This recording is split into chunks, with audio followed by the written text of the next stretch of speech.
There are people scrolling right now who will pass this message without a second thought, and that is completely fine, because this message was never meant for everyone.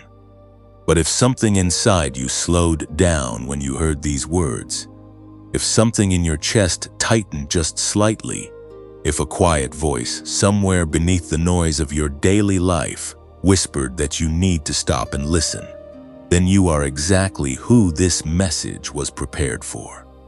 Not everyone will understand what you are about to hear. Not everyone is supposed to.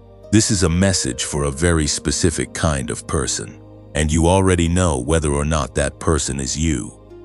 This message is for the one who has experienced loss so deep that it rewired the way you see the world.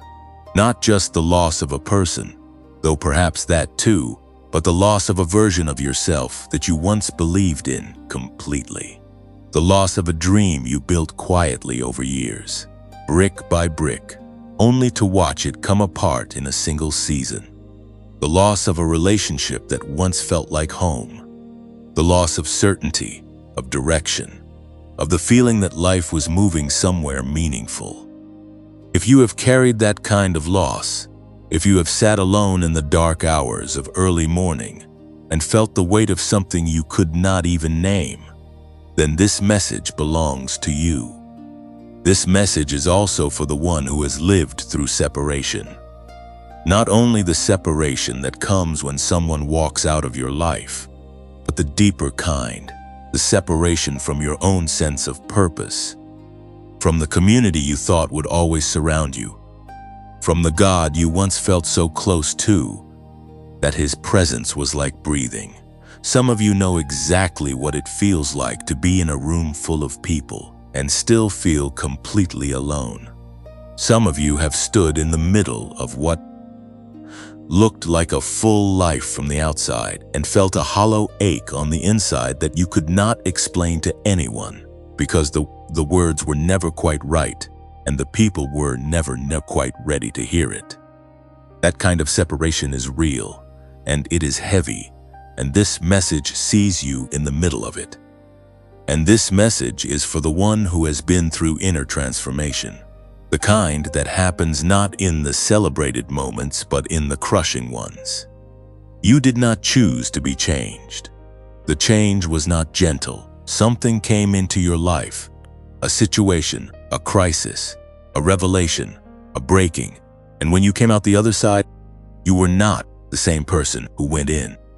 The people around you may not have noticed, but you noticed. You noticed that things that used to excite you no longer do. You notice that conversations that once felt satisfying now feel hollow. You notice that something in you had shifted at a level so fundamental that you could not pretend it had not happened. That kind of transformation is not a breakdown. It is a becoming, and you are in the middle of it right now. If any of these three things describe your life, if you have known loss, if you have sat in separation, if you are somewhere in the middle of an inner transformation you did not fully choose, then heaven pressed pause on the algorithm today. Heaven rearranged your feed, your timeline, your moment, to make sure these words found you. This is not coincidence. This is not a lucky click. This is divine appointment, and you are standing in the middle of it right now. You need to understand something before this message goes any further. You were not chosen because your life is perfect. You were not chosen because you have everything together, or because your faith has never wavered, or because you have never doubted whether any of this is real. You were chosen in spite of all of that. You were chosen because of it. The very experiences that made you feel disqualified, the loss, the separation, the breaking open of everything you thought you were, those are not marks against you. Those are marks of selection. Heaven does not choose the comfortable. Heaven chooses the ones who have been through the fire and are still standing, even if barely, even if trembling, even if they are not entirely sure what they are standing for anymore. The prophet Isaiah received a word that was not meant for easy days. It was a word pressed into the hands of people who had lost everything, people who sat in the ruins of a life they could not recognize, people who had wept until weeping felt like the only language left. And into that silence, into that devastation, into that absolute emptiness, God spoke these words: "Fear not, for I have redeemed you. I have called you by name. You are mine." Isaiah chapter 43, verse 1. Read that again slowly. He did not say, "Fear not because everything is fine." He said, "Fear not because you are mine." The reassurance is not rooted in your circumstances. It is rooted in your identity. You are not defined by what you lost. You are not diminished by the separation you have endured. You are not broken beyond recognition because of the transformation you have been put through. You are His. That is the thing that holds when everything else lets go. And here is what you need to understand about being His. It comes with a weight. It comes with a particular kind of loneliness that the unchosen simply do not experience. It comes with a sensitivity that can feel like a curse when it is actually a calling. You feel things more deeply than the people around you.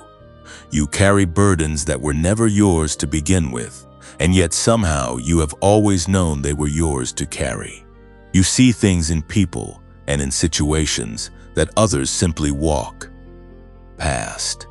You have always been a little different, not in the ways the world celebrates, not in the ways that make things easier, but in the ways that matter eternally.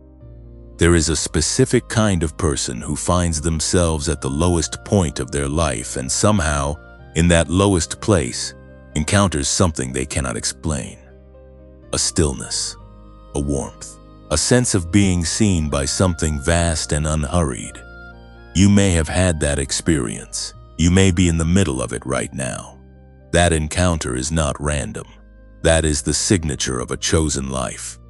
God meets His people in the valley, not because He has forgotten the mountaintop, but because the valley is where the chosen ones are shaped into the version of themselves that the mountaintop requires. You have been through a valley. You may still be in one.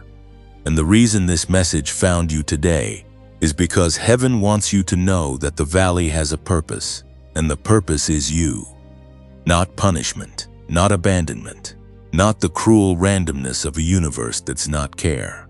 Purpose, intentional, deliberate heaven-authored purpose, worked into the soil of your hardest seasons to grow something in you that could not have grown any other way.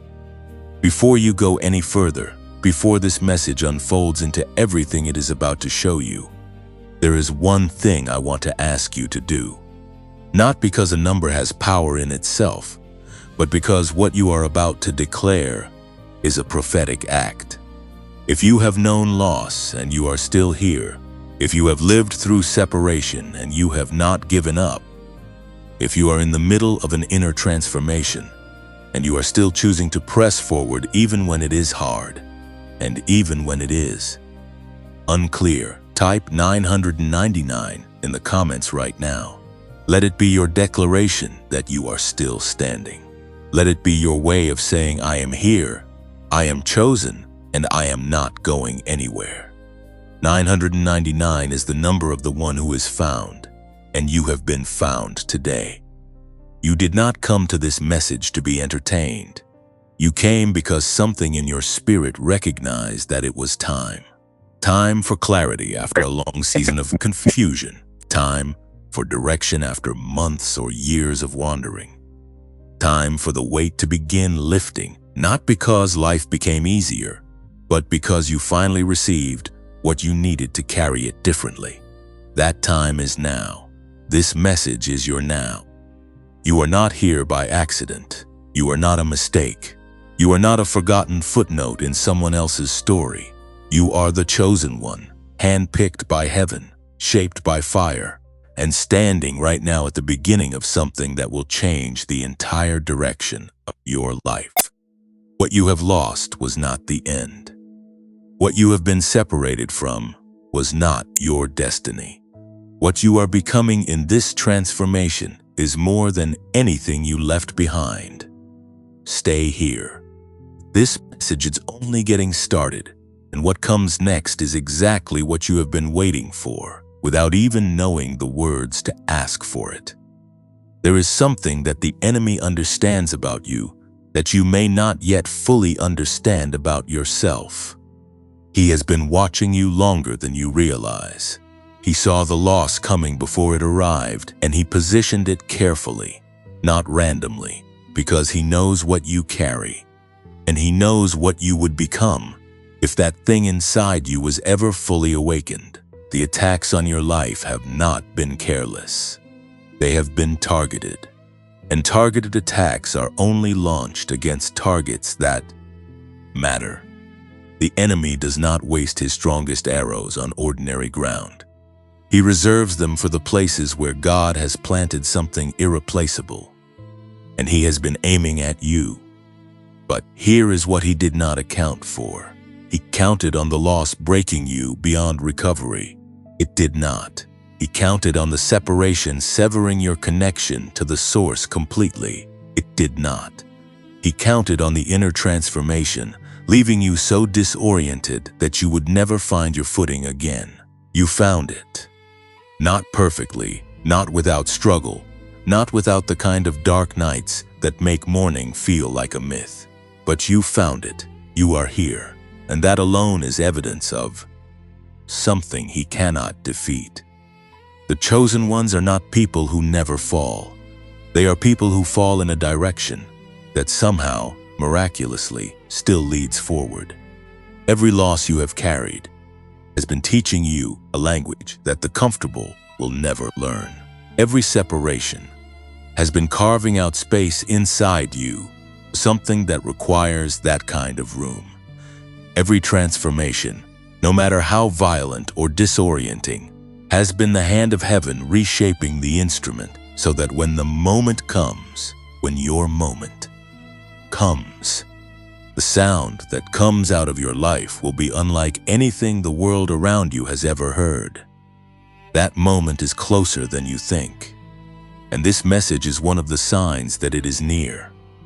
Heaven does not send preparation without purpose. Heaven does not orchestrate a divine appointment, does not rearrange the algorithm, does not press pause on your scrolling in the exact moment you needed to stop, without a reason that extends far beyond this single message. What you are stepping into is not just a video. It is a doorway, and on the other side of that doorway is the version of you that everything in your history has been pointing toward. Stay with this. Every word in what follows was placed here for you, and the one who placed it knows exactly who you are and exactly what you need. You have been carrying a name that was never yours to keep. Not the name written on your documents, not the name your parents gave you in the first hours of your life, but the name you gave yourself in the aftermath of everything that fell apart. You know the name I am talking about. You chose it quietly, in the place where no one could hear you, in the season when the weight of what you had lost finally became too heavy to argue against. You stopped introducing yourself by your gifts.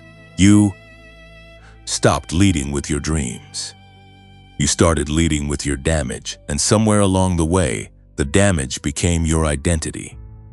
That is the name I am here to challenge today. That is the name that heaven has never agreed with, not even once, not even in your lowest hour. There was a woman in the ancient world who did exactly this. Her name was Naomi, which in the language of her people meant pleasant, sweet, full of grace. It was a name that carried the fragrance of a life that had been good, a life that had known warmth and belonging, and the particular joy of a household that was whole. She had a husband. She had 2 sons. She had a home in Bethlehem, a community, a place where she was known and welcomed.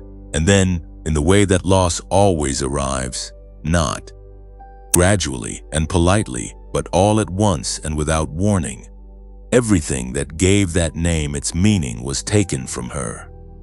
She left Bethlehem with a family, She returned alone except for one daughter-in-law, a foreign woman named Ruth, who refused to let her walk back into the ruins of her former life without a companion.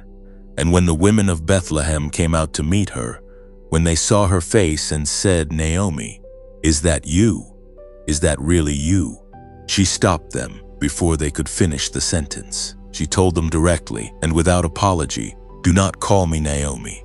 Call me Mara," because Mara meant bitter, and she was not interested in pretending otherwise. She said, "The Almighty has dealt very bitterly with me. I went out full, and the Lord has brought me home again empty." That word empty, sit with it for a moment. Because some of you know that word from the inside, not as a concept, not as something you read in a story, but as a lived experience. A feeling that settled into your chest like a stone after the loss arrived and refused to leave. You went out full once.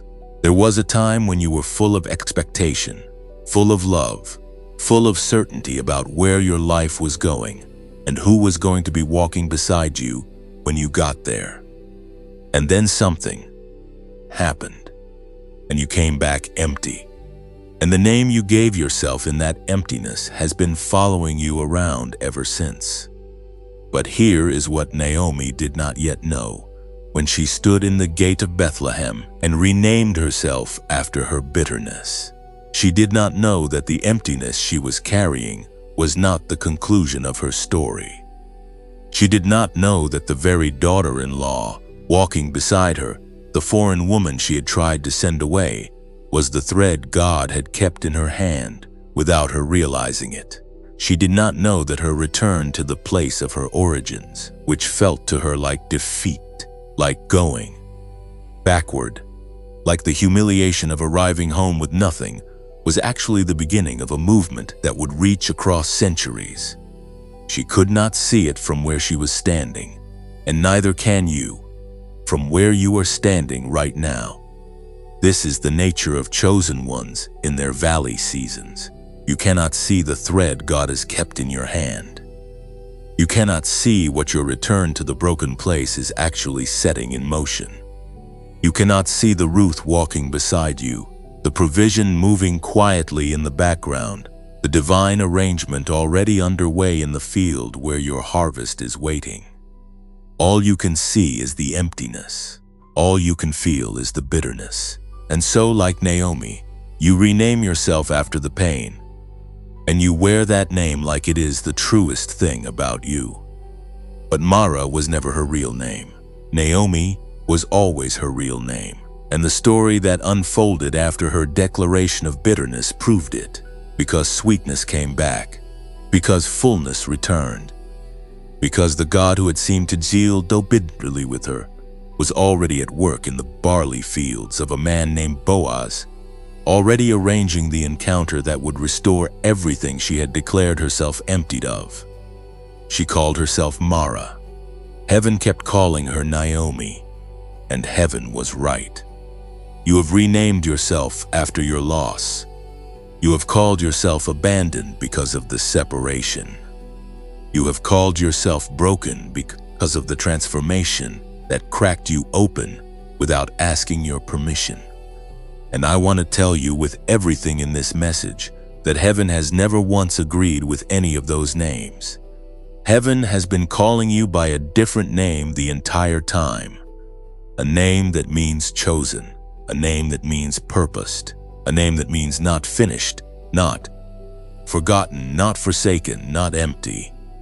The prophet Isaiah, speaking into a moment of national devastation, into a season when God's own people had been stripped of everything and carried off into exile, delivered a word that sounds almost unreasonable given the circumstances.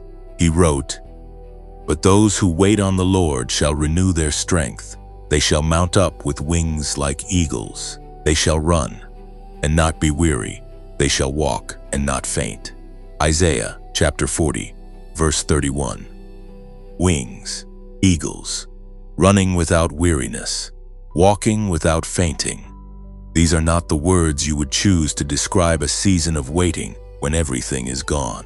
These are the words of someone who has seen what waiting in the right posture actually produces. And the key word is wait. Not in the passive sense of doing nothing, not in the defeated sense of having no other option, but in the active, intentional, rooted sense of remaining anchored to the source even when the source feels silent, even when you cannot feel the wings, even when your legs are too tired to imagine running. You wait. And in the waiting, something is happening inside you that is so deep and so foundational that you will not be able to measure it until the day you suddenly find yourself airborne. Naomi waited in her bitterness. She did not perform happiness she did not feel. She did not pretend the loss had not happened. She named it honestly, and she brought it back to the only place where it could be healed, the place of her origin, the place where she had first learned that God was good. And in that place, the redemption came, not because she manufactured faith, not because she successfully suppressed her doubt, but because she stayed. She did not leave. She did not disappear into her bitterness and wander off into a foreign land alone. She came back. She brought what little she had left, which was one grieving daughter-in-law and a heart full of honest pain, and she laid it down in the place where God could work with it. You are doing the same thing right now. The fact that you are here, the fact that you have not disappeared, the fact that you stayed long enough to hear these words is itself an act of return. You are bringing back what you have left. You are standing in the gate of your own Bethlehem with empty hands and a name you chose in a dark moment, and a quiet hope that you are too tired to call hope anymore. And heaven is receiving all of it.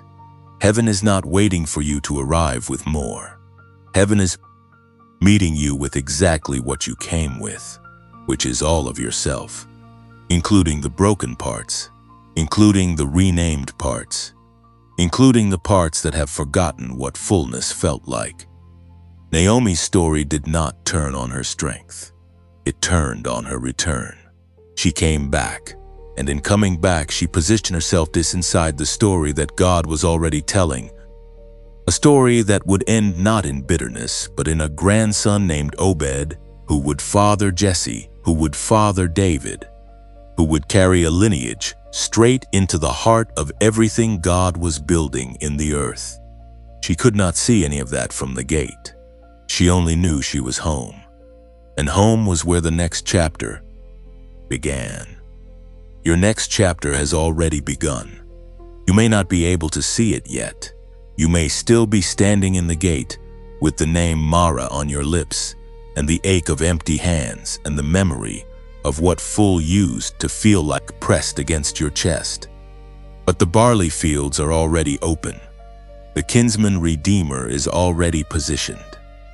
The provision is already moving in the direction of your need.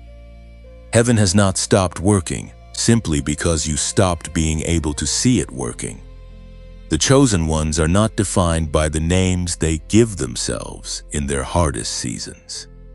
They are defined by the name that was written over their life before the loss arrived, before the separation came, before the transformation cracked them open and left them wondering who they were on the other side. That name has not changed. It cannot be edited by your pain. It cannot be revised by your bitterness. It cannot be erased by the emptiness of a season that felt like it would never end. You are not Mara. You have never been Mara. You are the chosen one, and every Naomi who has ever worn that name has eventually come to the end of a season and stood in the fullness of everything they once declared themselves too empty to receive. That ending is written for you too. It is already part of the story, and the story is still going.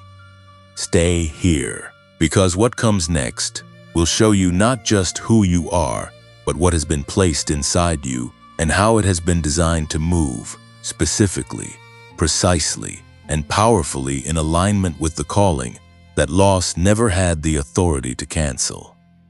There is something else Naomi carried that often gets overlooked in her story, and it is the thing that most directly mirrors what you are carrying right now. She carried memory. She remembered what full felt like. She remembered the shape of a life that had known goodness, and that memory was both her greatest grief and her greatest anchor. Because you cannot grieve what you never had, the depth of your sorrow is actually the measurement of what was real. The bitterness she felt was not evidence that God had been cruel. It was evidence that what she had been given was genuinely worth mourning. And the same is true for you. The things you have lost were real. The love you carried was real. The dream you built was real. The version of yourself that existed before the breaking was real. And the God who gave you those things in the first place has not forgotten that He gave them. He has not moved on from the inventory of your life as though those chapters were expendable. He kept the record. He holds the weight of what was taken. And He is the only one in all the universe with both the authority and the desire to restore what the seasons have stripped away from you. Naomi came home with her hands empty but her memory intact. And memory in the hands of a chosen one is not just nostalgia, it is prophecy. Because the God who was good before is the same God standing in your today. And what He did in your before, He is more than capable of doing again in your after. The story of your life is not finished. The final chapter has not been written in the language of your loss. It is being written right now, in the language of His faithfulness, in the vocabulary of return, in the syntax of a God who has never once let a chosen one walk out of their story before it was complete. You are not complete yet, and that is the best news you have heard all day. You have been carrying the weight of a name that was never yours, and you have been doing it in a body that was never designed to carry weight alone. Something in you has always known this. Something in you has always sensed that the struggle was not just emotional, not just spiritual, not just the result of difficult circumstances or unkind seasons. Something in you has known that the battle was happening at a level deeper than thought, deeper than feeling, deeper than the conversations you have had with yourself in the quiet hours when no one else was listening. You were right. The battle has always been deeper than you could see. And what you are about to discover is going to reframe everything you thought you understood about the way you were made and the way you were designed to function in the calling that heaven placed on your life before you were born. You have been chosen. That has already been established. You have carried loss, separation, and transformation in ways that the unchosen simply do not. You have worn names in the dark that heaven has never agreed with. And Naomi's story has shown you that the emptiness of a season is not the conclusion of a story, but the threshold of a restoration that is already in motion. All of that is true. All of that is foundational. But there is a dimension of your chosen identity that most spiritual conversations never reach, and it is the dimension that exists at the exact intersection of who you are in the spirit and how you are wired in the mind. That intersection is not a contradiction. It is a confirmation, and it is where everything changes. Here is something that researchers who have spent their lives studying the human brain have consistently observed, and it is something that will not surprise you once you hear it, because on some level you have always felt it to be true. Chosen ones carry a specific frequency, not metaphorically, not as a poetic idea, literally, at the level of neural activity, at the level of the electrical patterns firing inside the brain. People who demonstrate extraordinary creativity, deep intuition, accelerated learning, and what can only be described as a capacity to perceive beyond the surface of things. These people show a measurable difference in their brainwave patterns. Scientists call it gamma, and gamma is not something you manufacture. It is something you are either aligned with or not. And the chosen ones, the ones who have been pressed and shaped and broken open by the very seasons that Naomi knew, are wired for it. But here is the problem, and it is a problem that directly connects to everything you have lived through. The theta waves, the brainwave frequency associated with creativity, with deep intuition, with the kind of fluid intelligence that children carry naturally, and that most adults gradually lose access to as the weight of life accumulates. Those waves diminish under prolonged stress. They diminish under grief.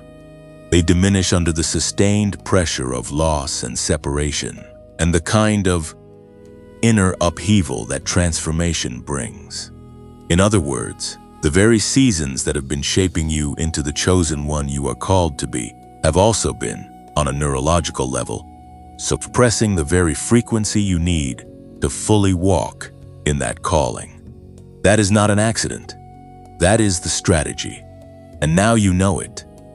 A neuroscientist named Dr. James Rivers, trained at MIT and connected to research conducted in partnership with NASA, spent more than 30 years studying this exact phenomenon. More than 30 years of asking why certain people who demonstrated every marker of exceptional capacity, people who should by every measure have been thriving in their gifts, were instead living far beneath the ceiling of what they were capable of. What he found after thousands of days of research was not a character flaw. It was not a lack of discipline or faith or effort. It was a frequency problem. The brain, under the accumulated weight of life's hardest seasons, loses access to the very states it needs most. The theta and gamma frequencies that unlock creativity, accelerated understanding, deep clarity, and the kind of intuitive, knowing that chosen ones are supposed to operate in.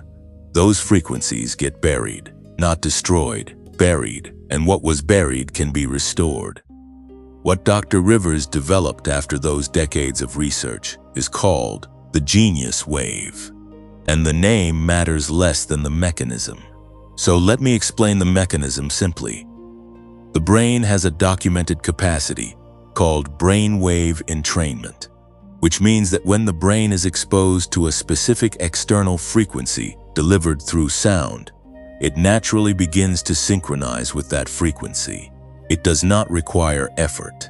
It does not require years of meditation practice or specialized training or any particular spiritual state.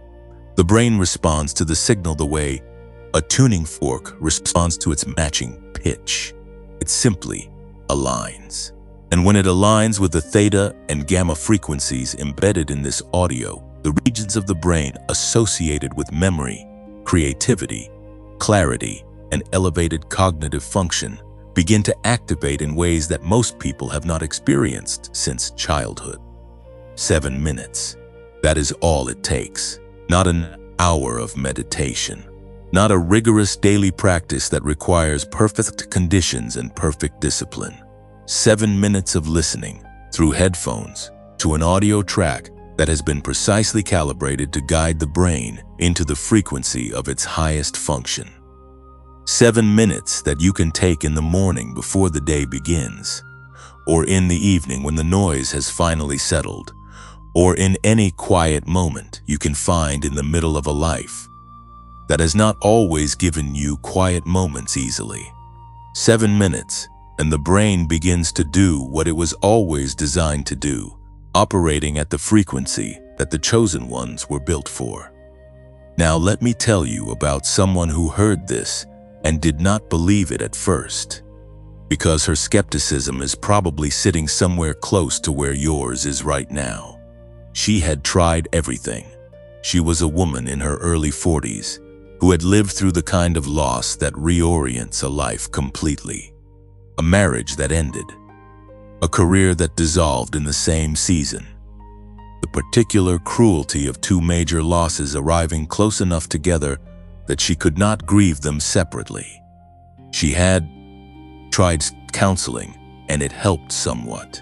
She had tried prayer, and she kept returning to it, even when it felt like speaking into an empty room. She had tried every productivity and focus tool she could find, because her mind, in the aftermath of everything, had become a place she could barely inhabit.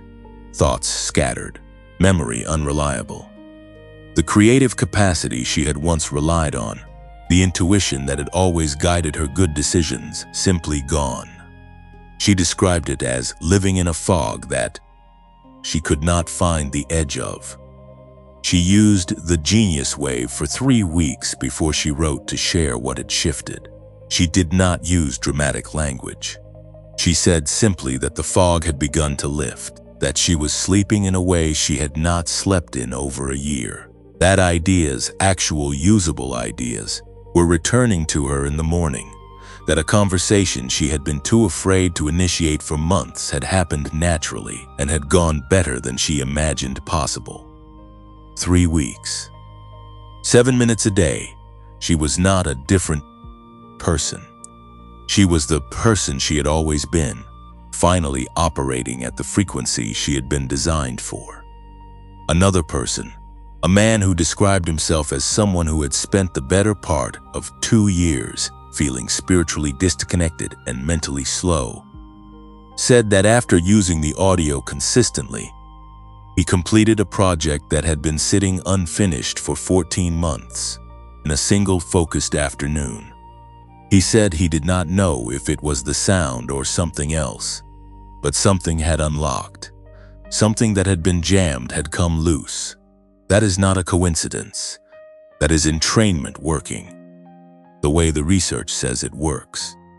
Now, before I tell you how to access this, I want to acknowledge something honestly, because I know some of you are thinking that $39 is not nothing, especially if this season has been a financially difficult one, especially if the loss you have been carrying has touched not just your heart, but your resources. That thought is valid. That hesitation is not small-mindedness. It is the honest calculation of someone who has had to be careful, who has learned the hard way that not everything that promises transformation delivers it. I hear that, and I want you to sit with this one question before you make any decision. What has the fog been costing you? Not in dollars, but in time.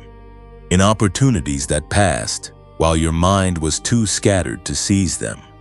In relationships that suffered because you could not show up as the version of yourself that you know you are capable of being. In the quiet accumulation of days lived beneath the ceiling of your calling. What has that cost? The Genius Wave is normally priced at $49.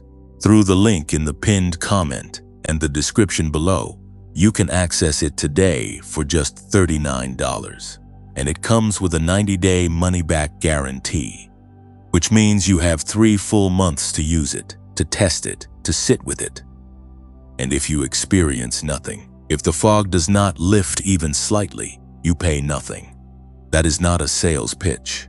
That is a risk-free invitation to find out whether the frequency you were built for has simply been buried under the weight of everything you have carried. One important thing: there are imitation versions circulating in other places, and they are not the same product, not the same calibration, not the same quality. The only legitimate link is the one in the pinned comment and the description below this video. That is the only place where you will access the genuine audio that Dr. Rivers and his team developed. Do not settle for a copy of something that was built to be original. And this offer is not permanent. The $39 price point is a limited window, not a marketing phrase, but an actual limitation on the number of people who can access it at this price. When that window closes, it closes. If something in you is stirring right now, that stirring is not accidental. It is the chosen one inside you recognizing the tool that was made for the frequency you carry. The link is waiting, and so is the version of you that has been trying to get through the fog. And now, as the practical door has been opened and the tool has been placed in your hands, let the noise of the marketplace fall away, because what was just offered to you was never separate from the spiritual. It was always part of it. The frequency you were invited to restore is the same frequency that heaven has been trying to reach through every hard season of your life. The science and the sacred have always been telling the same story, and that story now continues.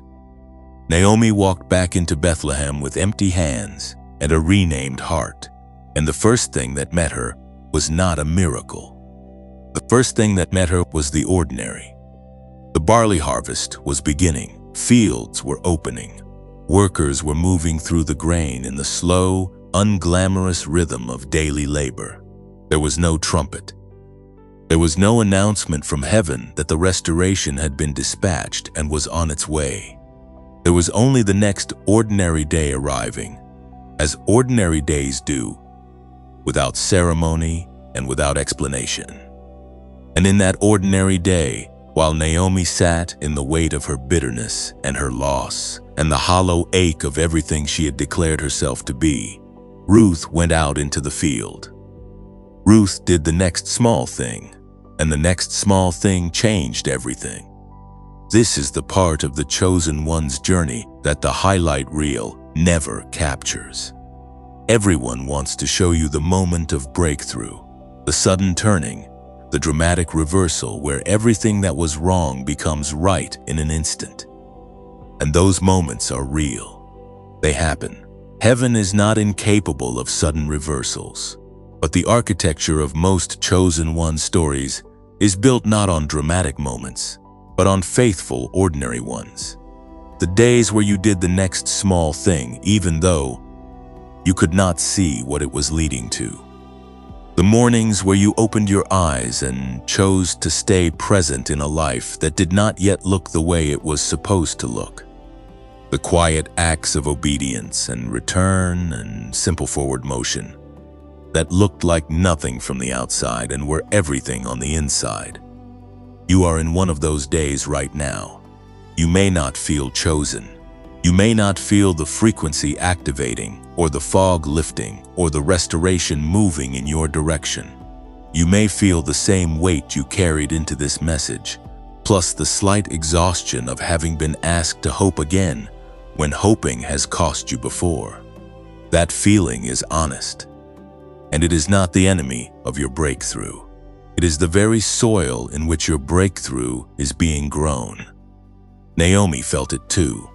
She sat in the city while Ruth went to the field, and she did not yet know that the field Ruth had chosen, out of all the fields in the region of Bethlehem, happened to belong to a man named Boaz, who happened to be a relative of Naomi's deceased husband, who happened to have both the means and the legal standing, and the willing heart to become the instrument of their complete restoration. Naomi did not arrange any of that. She could not have.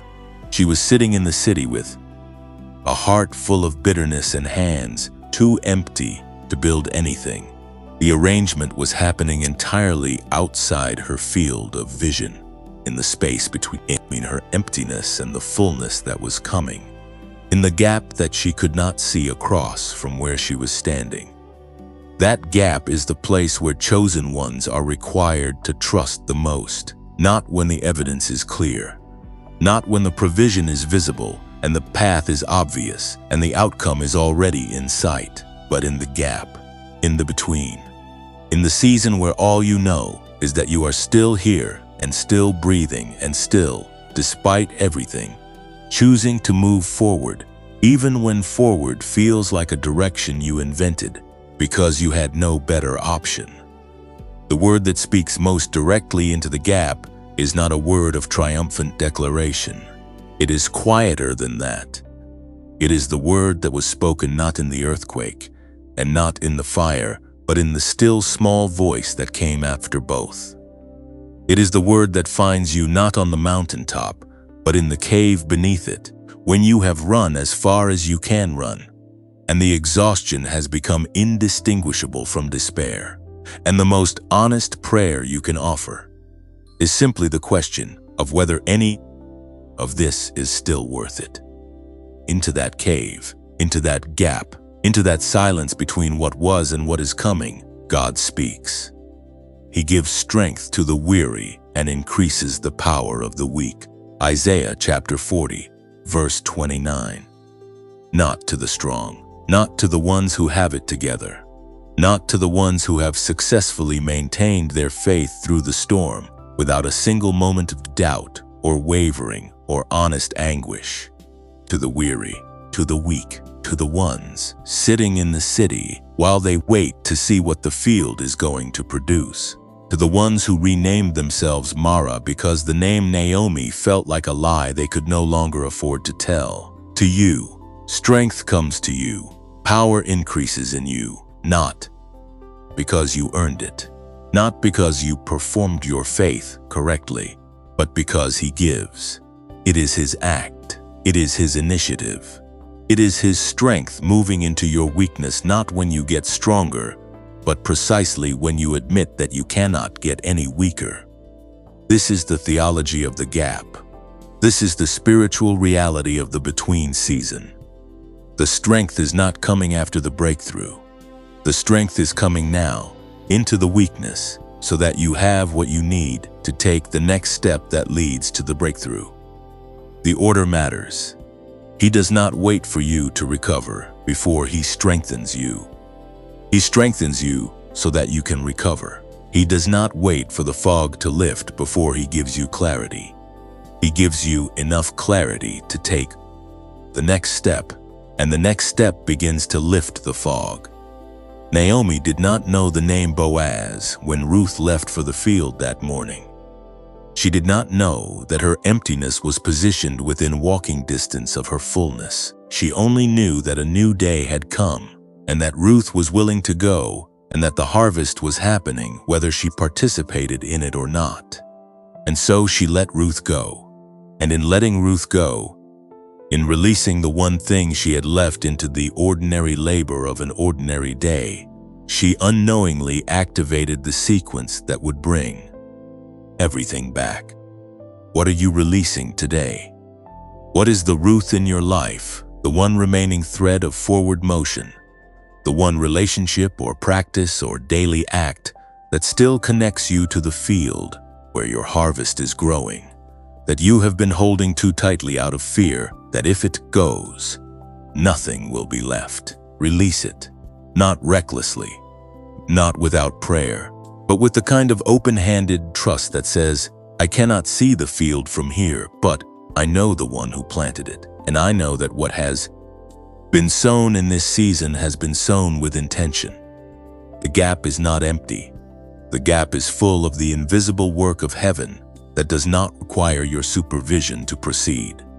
The gap is where Boaz is already instructing his workers to leave extra grain for someone he has not yet met.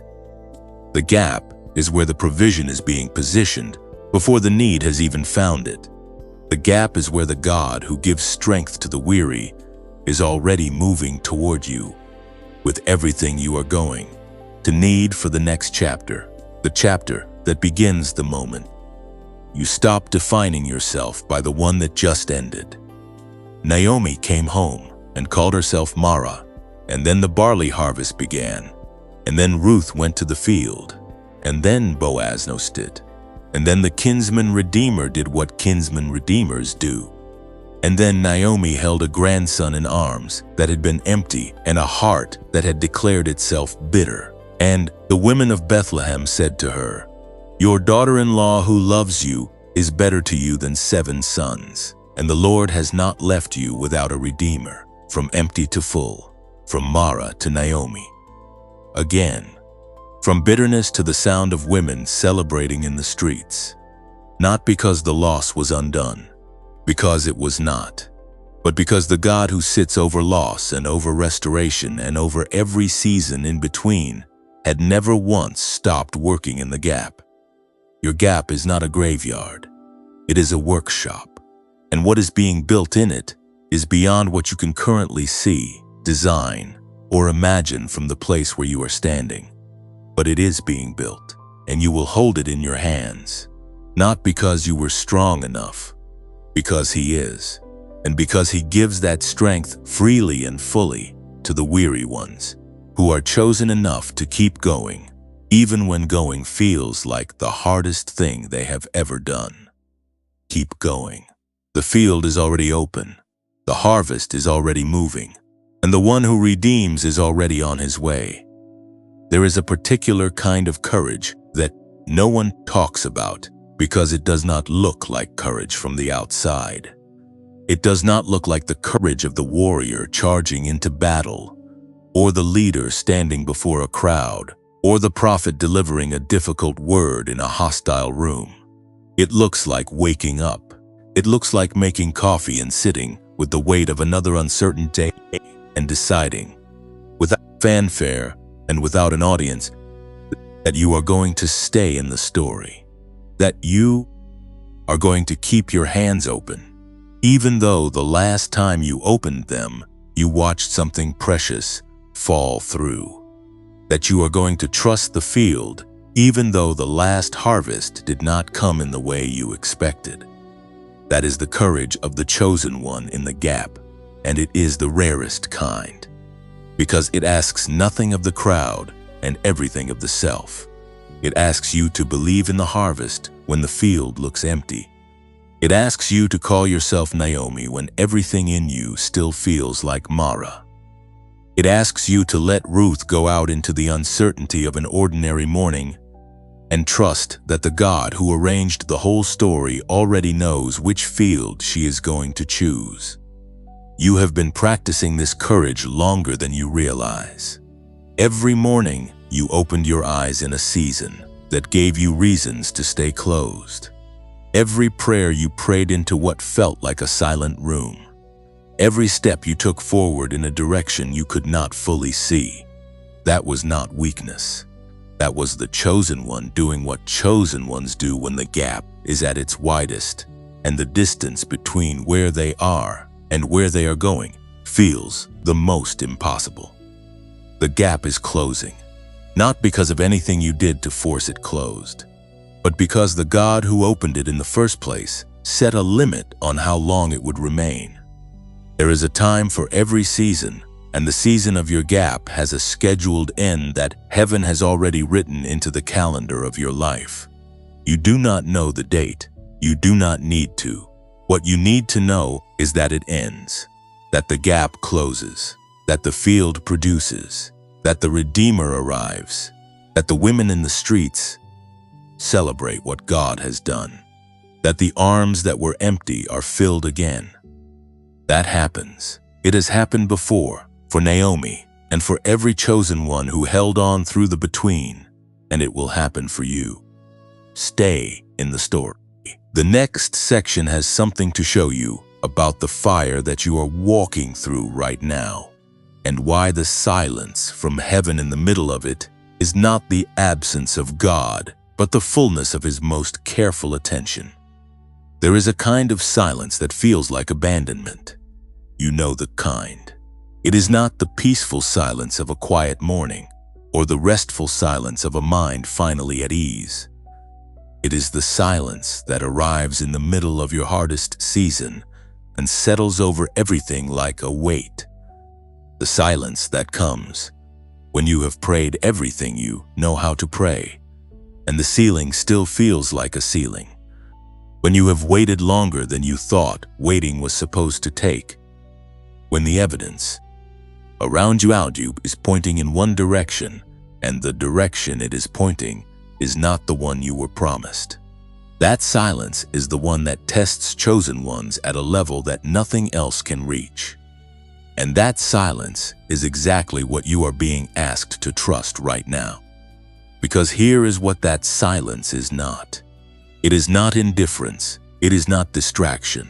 It is not the sound of a God who has moved on to someone more deserving, someone whose faith was steadier, someone whose record was cleaner, someone who did not rename themselves in the dark or collapse under the weight of what they were carrying or spend entire seasons wondering whether the calling was real or whether they had imagined the whole thing. That silence is not any of those things. That silence is the sound of the most focused attention in the universe being directed at you, in you, around you, on your behalf, in ways that are too deep and too precise and too layered to be perceived by the senses you are currently using to try to detect it.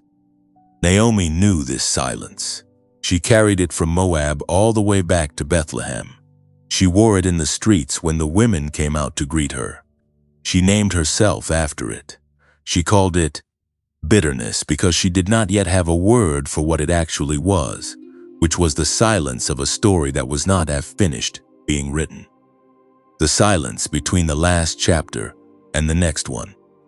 The silence that sounds like absence, but is actually the pause before the most important sentence in the narrative. The sentence that changes everything that came before it by revealing what it was all building toward. You are in that pause right now, and the pause is not punishment. The pause is preparation. The pause is the space between the seed going into the ground and the first green shoot breaking through the surface, a space that looks from the outside like nothing is happening, and is in fact the most critical and complex and irreversible process in the entire cycle. You cannot rush it. You cannot manufacture your way through it. You cannot shorten it by wanting the outcome badly enough. You can only remain in it, rooted, present, trusting that the process is happening even when you cannot see it, because the nature of the most important growth is that it happens underground, in the dark, in the silence, before it ever becomes visible. Ruth gleaned in the field for weeks before Naomi began to see the shape of what God was doing. Day after day, Ruth went out, and day after day she came back with more than expected. And slowly, in the accumulation of those ordinary faithful days, Naomi began to lift her eyes, not all at once, not in a single dramatic moment of revelation, gradually. The way morning comes, not in one sudden flood of light, but in the slow and steady pushing back of darkness, degree by degree, until what was night is undeniably day. That is how the silence breaks for chosen ones, not always with thunder. Sometimes with the quiet accumulation of small mercies that you almost missed because you were looking for something louder. What small mercies have you almost missed in your silent season? What has been coming back with Ruth day after day that you have been too focused on the absence to notice? There are provisions moving in your direction right now that you have not fully registered because they do not look like what you asked for. There are doors standing slightly open that your grief has made hard to see. There are people in your field who have already been instructed by the God of the harvest to leave extra grain for you, and you have been walking past it on your way to mourn what is not there yet. Open your eyes to what is already here. The silence is not empty. It is full of the small and faithful movements of a God who has not stopped for a single moment. Naomi's story reaches its most tender moment, not in the grand restoration, but in the quiet evening, when Ruth returns home with more grain than a gleaner should have been able to gather, and Naomi asks her where she went. And when Ruth tells her the name of the field, when she says the man's name is Boaz, something shifts in Naomi that the text describes with a word that carries the weight of a soul coming back to life. She blesses him. For the first time since she returned to Bethlehem, calling herself Mara, and declaring herself empty and abandoned, she lifts her voice in blessing rather than bitterness. She says, "Blessed be he of the Lord, who has not forsaken his kindness to the living and to the dead." The kindness had not been forsaken. It had been present the entire time, working in the field she could not see from the city where she was sitting. The kindness has not been forsaken in your story either. It has been present in the field you could not see. It has been working in the silence you have been interpreting as absence. It has been faithful in the gap between your emptiness and your fullness, arranging the encounter, positioning the provision, instructing the workers, making sure that when the time comes, the grain will be there in abundance, and the arms that have been empty will not know how to hold it all.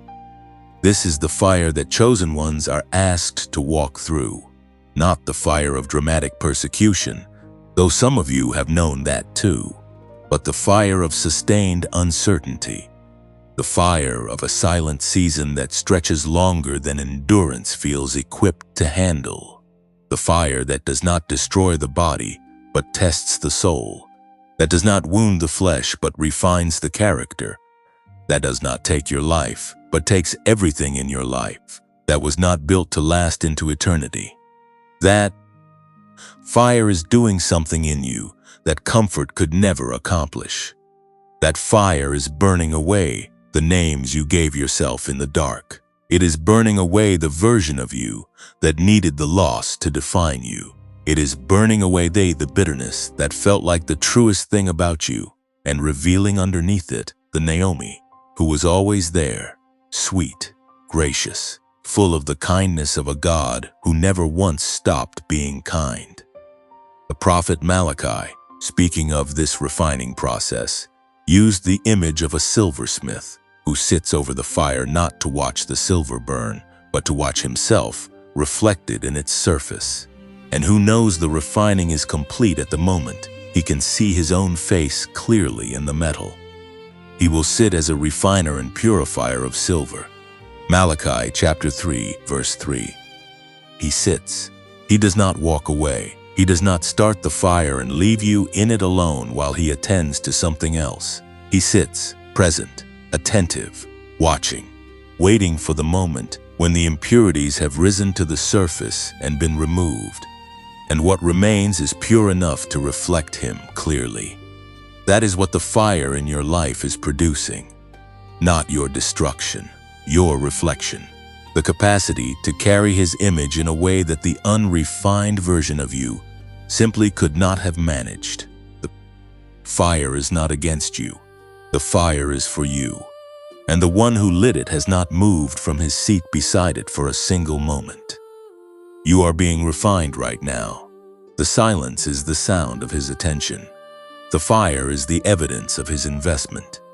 The waiting is the necessary duration of a process that cannot be rushed without ruining the result. And the result he is working toward in you is something so clear and so beautiful and so precisely reflective of his nature that when it emerges from the fire, the world around you will not be able to look away. Chosen ones come out of the fire carrying something that was not in them when they went in. Not just survival, not just the relief of having made it through, something qualitatively different, a clarity that the comfortable never develop, a compassion that only comes from having been broken open by your own suffering, a faith that is not theoretical because it has been tested in the specific conditions of your specific life and has not failed. A voice that carries weight because it speaks from experience rather than observation. You are coming out of the fire with all of that, and you are closer to the coming out than the silence has been allowing you to believe. Naomi came out of the fire holding a grandson. She came out of it surrounded by women who celebrated what God had done with what the enemy had tried to use to finish her. She came out of it with a name restored, not by her own declaration, but by the declaration of everyone around her, who could see clearly what had been accomplished in the season she had spent in the furnace. That is your coming out. That is the moment being prepared for you right now in the silence and the fire and the patient, faithful, seated presence of a God who has not taken his eyes off you for a single breath. The fire is almost done, and what comes out of it is you, finally, completely, without the weight of the names that never belonged to you, without the fog of the seasons that tried to redefine you, without the bitterness that was always a costume and never a character, just you, refined, reflected, ready, and more than ready for everything that the next section of this message is going to place in your hands. There is one more thing that the fire reveals in a chosen one that is worth naming directly before this section closes, because it is the thing that will carry you through every remaining hard day between here and the restoration that is coming. The fire reveals your foundation, not the foundation you built consciously, the one made of plans and strategies and carefully maintained spiritual disciplines, the deeper foundation, the one that was laid before you understood what foundations were. 4. The one that holds when everything built on top of it has been stripped away.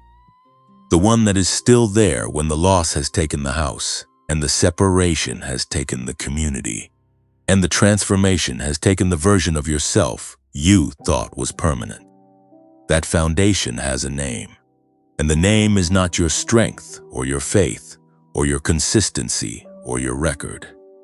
The name of that foundation is the faithfulness of a God who chose you before you could choose Him, who sealed you before you could seal yourself, who wrote your name in a register that no season and no loss and no silence and no fire has ever had the authority to edit. That is what the fire finds when it burns through everything else.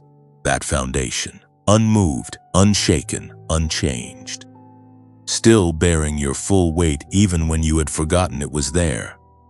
You have been standing on it this entire time, through the loss and the separation, and the transformation, and the silence, and the gap, and the renamed seasons, and the ordinary days that felt like they were leading nowhere. You have been standing on it, and it has not shifted beneath you by a single degree, because foundations built by heaven do not shift.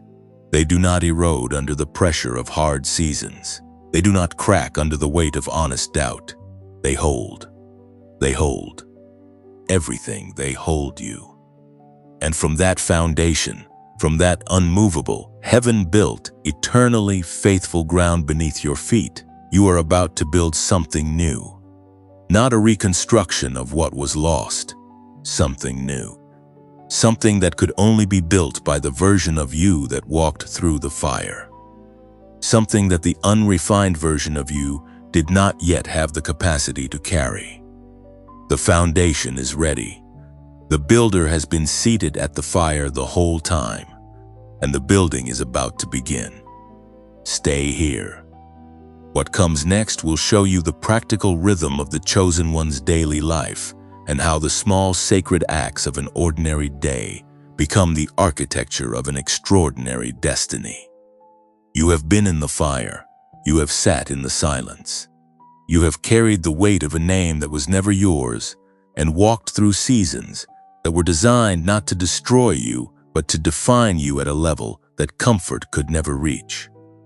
And now, in the space between the refining and the rebuilding, in the tender place where the chosen one begins to find their footing again on ground that the fire has made solid, there is something that needs to be said about the rhythm of a life that is being rebuilt from the foundation up, not about programs or protocols or external tools, but about the sacred architecture of the ordinary day and how the chosen one learns to live inside it with intention, with presence, and with the kind of quiet faithfulness that heaven has always honored more than the world has ever noticed. Naomi understood this rhythm before she had words for it. After the evening when Ruth returned with the grain and spoke the name Boaz, and something in Naomi's chest cracked open toward hope. For the first time in a long and brutal season, Naomi did not rush. She did not immediately construct a plan or force an outcome, or try to manufacture the restoration that she could now dimly see taking shape on the horizon. She did something that chosen ones in the process of rebuilding are required to learn, sometimes over and over again before it becomes natural. She waited in the right posture. She guided Ruth with wisdom rather than urgency. She said, "Wait, my daughter, until you know how the matter will fall, For the man will not rest until he has settled the matter today. She knew how to hold hope without gripping it. She knew how to lean toward the coming good without lunging at it and disturbing the process by which it was arriving. That is a discipline, and it is one of the most important disciplines a chosen one will ever develop. The discipline of engaged waiting, not passive resignation that folds its hands and goes to sleep, not anxious striving that tries to force the harvest before the grain is ready, but the alert, present, rooted, hopeful posture of someone who knows that the work is happening and who has learned to participate in it at the level they are called to without exceeding the boundary of what is theirs to do. Naomi did her part, Ruth did her part, and Boaz did his part. And none of them tried to do all three parts at once. The restoration came because each person moved in their own lane with faithfulness and with trust that the others were moving in theirs. You have a lane, not the lane of the person beside you, not the lane of the chosen one whose story you have been watching and quietly comparing to your own, not the lane of the version of yourself you used to be before the fire changed the shape of everything. Your lane, the specific, particular, unrepeatable path that was laid out for you before you were born, the one that your losses have been preparing you for, the one that your transformation has been equipping you to walk, the one that your silent seasons have been widening by burning away everything that did not belong in it. Your lane is not behind you. It is not somewhere in the past that you can return to if you could just undo the hard seasons. It is ahead of you. It has always been ahead of you, and the you that walks into it is not the you that went into the fire. It is the you that came out. The chosen one who is rebuilding learns something about the sacredness of small things that the chosen one who has not yet been through the fire does not fully understand. There is a way of moving through an ordinary day that transforms it, not by doing extraordinary things in it, but by bringing an extraordinary quality of presence to the ordinary things that are already in it. The morning cup of coffee that becomes a moment of deliberate gratitude, the commute that becomes a space of intentional prayer rather than anxious scrolling, the conversation with someone who needed to be seen that you chose to be fully present for rather than half present and distracted. The moment of stillness at the end of the day, when you chose to sit with what happened, rather than immediately numbing yourself against it. These are not small things dressed up as big things. These are the actual substance of a chosen life, the daily accumulation of presence and intention that over time becomes the architecture of a destiny. Naomi's restoration was built out of exactly these small things. Ruth going to the field, Ruth gleaning faithfully, Ruth bringing back what she gathered without holding any of it back, Naomi offering wisdom when she had it and silence when she did not, Boaz noticing, Boaz protecting, Boaz honoring the process rather than rushing it. Small faithful things layered on top of each other day after day, until one day the structure they had built together was the full and beautiful restoration of everything that had been declared lost. That is how it works. That is how it has always worked. Not in one sudden dramatic reversal, but in the patient, faithful, daily accumulation of small sacred acts performed by people who trusted the process even when they could not see the outcome. You are in that accumulation right now. Every day that you chose to stay in the story is a layer. Every morning that you opened your eyes and decided to keep going is a layer. Every prayer you prayed into what felt like a silent ceiling is a layer. Every moment of honest vulnerability, every conversation where you chose truth over performance, every time you released your grip on the outcome and let the process do what only the process can do, all of it is layering. And layers do not announce themselves. They just build. quietly, invisibly, faithfully, until the day you look at what has accumulated and realize it has become something that could only have been built the way it was built, slowly and honestly and through the fire. This is the moment in this message where I want to step out of the narration for just a breath and speak to you directly about something that matters to this community and to the work of getting these messages to the people who need them. If what you have heard in this message today has touched something real in you, if something in this space has spoken to the loss or the silence or the fire that you have been sitting in, then you already know that this kind of content does not find its way to people by accident. It takes time and care and the faithful daily work of people who believe that words like these matter and that the chosen ones who need to hear them deserve to hear them well. The simplest and most powerful thing you can do right now to make sure that this message reaches the next person who needs it, the one sitting in their gap, the one who has renamed themselves after their bitterness, the one who is in the fire and cannot feel the presence of the one sitting beside it, is to like this video. That one action tells the platform that this content deserves to travel further. It takes 1 second and it could change someone's entire day, possibly their entire direction. If this message has been a companion to you in a hard season, share it. Not because sharing feels like a spiritual obligation, but because you know what it means to find the right words at the right moment. And you know there is someone in your life or somewhere in the reach of your network who is sitting exactly where you were sitting when this message found you. Share it for them.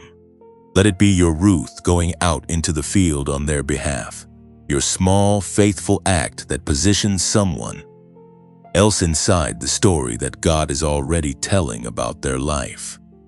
And if you have not yet subscribed to this channel, this is the moment.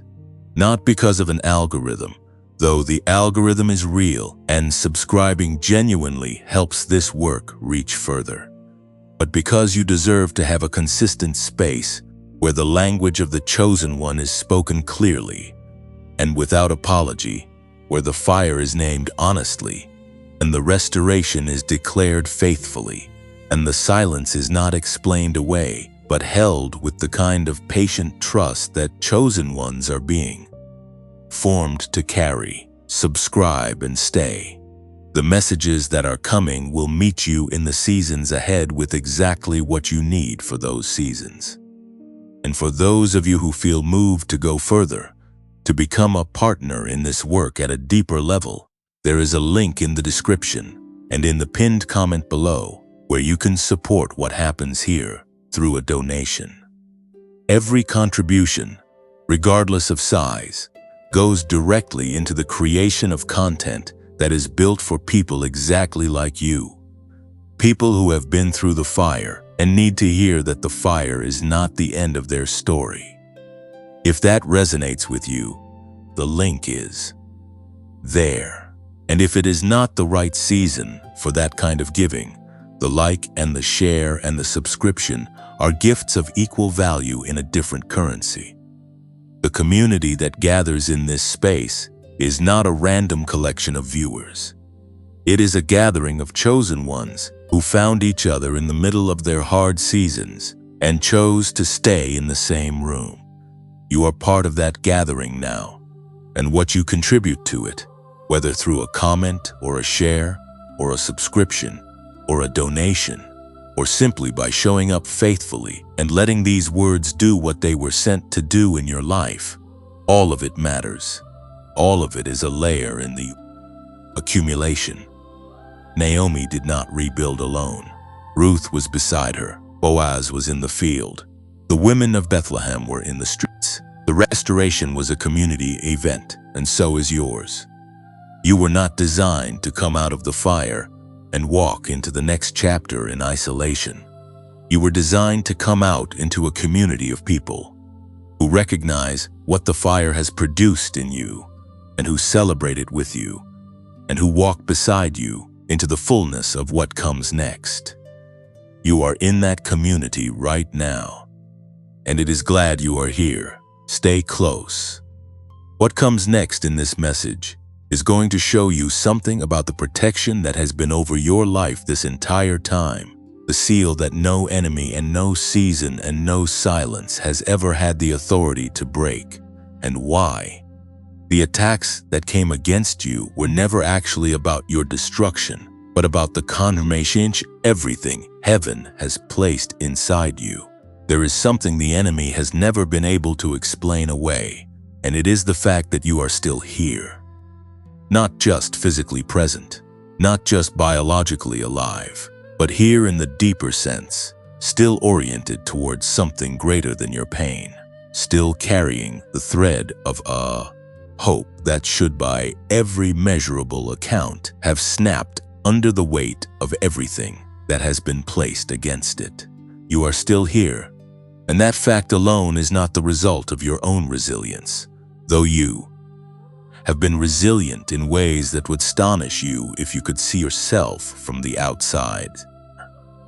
You are still here because something has been over your life that the enemy has not been able to penetrate, not for lack of trying, but what covers a chosen one is not made of material that his weapons were designed to cut through. You need to understand the nature of what has been protecting you, not as a theological concept that you hold at arm's length and appreciate intellectually, not as a comfort phrase you repeat when things get hard, but as a living, operational, presently active reality that has been functioning over your life every single day of every season you have walked through, including the ones where you could not feel it, including the ones where the silence made it seem absent, including the ones where the fire was so hot and the loss so complete and the separation so total that the idea of divine protection felt like a cruel joke told at the worst possible moment. It was not a joke. It was not absent. It was there. It has always been there. And what it has been doing while you were unaware of it would take more than one lifetime to fully comprehend. Naomi walked through the kind of loss that should have finished a person. She lost her husband in a foreign land.